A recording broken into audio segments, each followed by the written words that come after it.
tapping the real resource that we have when we include these people. So, for example, it's a 50-50 split between the two genders that we know of. I mean, because we kind of put it under an umbrella of two gender specifically, and we don't have exact numbers for the LGBTQIA community. And of that 50% workforce that we have of women, we see a paltry number of 7 to 10% in the workforce. I mean, the numbers can vary here and there. I'm not aware of the exact numbers right now. What are we missing out on as a country if we are keeping that? We're talking about gender now? Yes. Yeah, okay. So, you know, from this International Women's Day, I've been saying something in every forum that I've had an opportunity to say. I travel all around the world.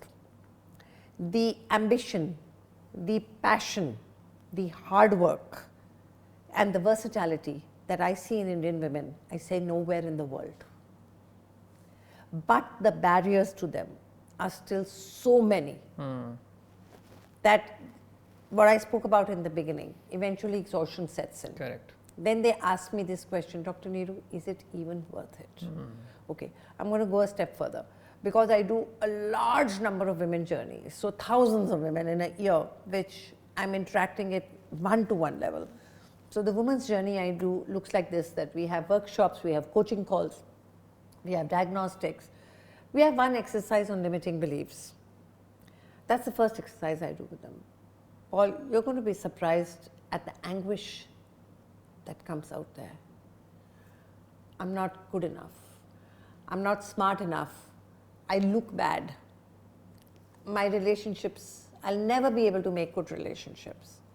It's like a whole bag full which comes out there. There's a lot of catharsis, there's a lot of crying, there's a lot of emotional venting, and then there is healing.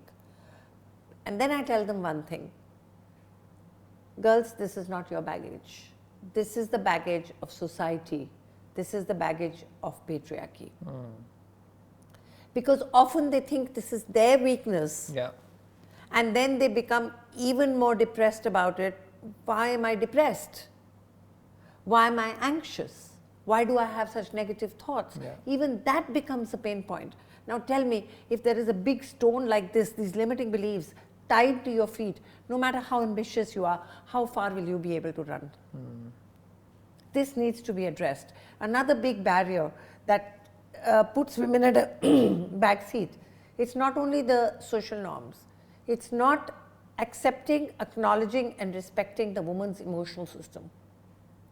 When the woman becomes emotional about something, she becomes upset, she starts crying.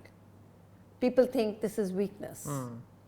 And then you think it's lack of efficiency, lack of objectivity, because we pay too much emphasis on objectivity and very little emphasis on emotions. The greatest asset becomes the greatest drawback. This needs to change.